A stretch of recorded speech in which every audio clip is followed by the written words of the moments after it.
Hello everyone, welcome to TOEFL Land. My name is Kirsten, and today we are going to talk about traps in TOEFL listening part 2. So if you haven't watched part 1, I would go back and watch that video first before watching this video because the two really go together. Alright, and in this video I'm going to focus on a very common trap in the main idea question. All right, so we have a conversation here, and very briefly, the man is the student in the conversation, the woman is the professor. And our main idea question will ask us, what are they mainly discussing? Okay, so my big tip for you here is that the purpose and the main idea go together, okay? So when you know the purpose, you know the main idea. It's as simple as that. I know it sounds almost too good to be true, but seriously, that is how much these two questions are connected, okay? And let's take a look at how this works.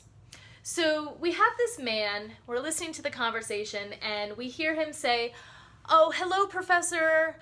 Can I talk to you for a minute? I am so sorry. I want to apologize to you because for the last 4 classes, I have been late to class." And the professor says, "Well, why have you been late to class?" And he says, "Well, I just started this new job and it's really hard for me to get to class on time. I haven't figured out the commute yet. And I'm really having trouble with time management right now." And the professor said, "Well, it's really terrible that you're missing the beginning part of class because it's a really important part of class. We review the important points from a previous class and really talk about the agenda and go over key points." But he says, "Oh, don't worry, professor. I have a friend who takes notes for me. And right after class, I get together with my friend and that person tells me everything I've missed."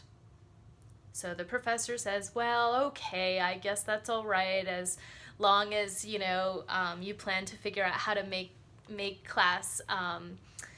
to class on time in the future." Then he says, "Professor, I wanted to let you know that I'm applying to graduate school." "Oh, congratulations, I'm so happy for you, I'm so excited." "What I'd really like to ask you is, do you think you could write a letter of recommendation for me?" Boom, right there is the man's purpose. Okay, so this is really why he goes to see the professor. It's not really to apologize, although they do spend time talking about that. They spend time talking about how he's getting notes from his friend, but his real purpose for stepping into that office is to get a letter of recommendation from this professor. Okay, so when you know the man's purpose, you know what they are mainly discussing. What are they mainly discussing? They're mainly discussing what he needs in order for her to write this letter of recommendation. They're mainly talking about this letter of recommendation. Okay, because the rest of this conversation is that she agrees to write the letter for him. However, he must bring her a resume. She wants to ask certain questions about his goals for his future career and his future academic interests.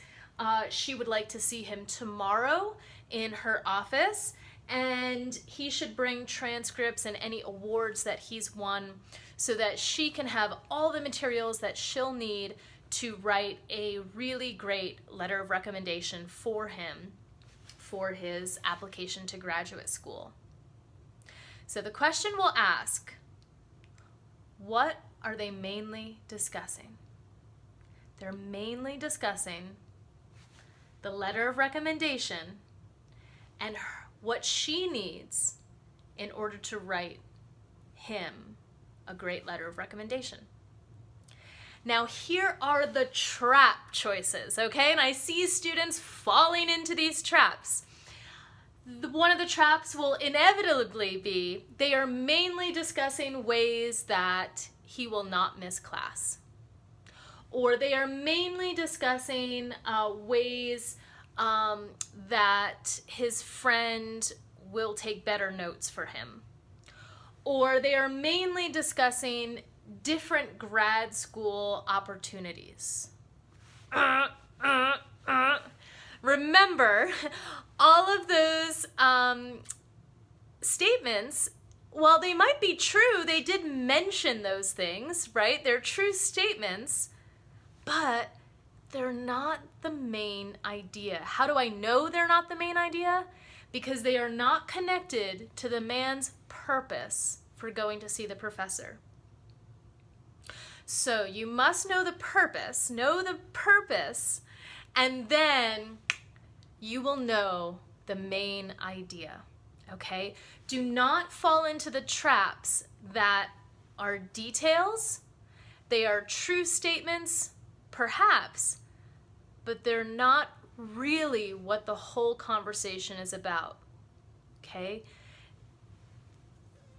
All of these things about being late, about being disappointed in him for being late, about the friend taking notes, even about him mentioning that he's applying to grad school. All of those are not mainly what they're talking about, okay? But they will be, inevitably, listed among trap answer choices, okay? So don't fall into that TOEFL trap of selecting a true statement that you've heard in the conversation but is not connected to the main idea.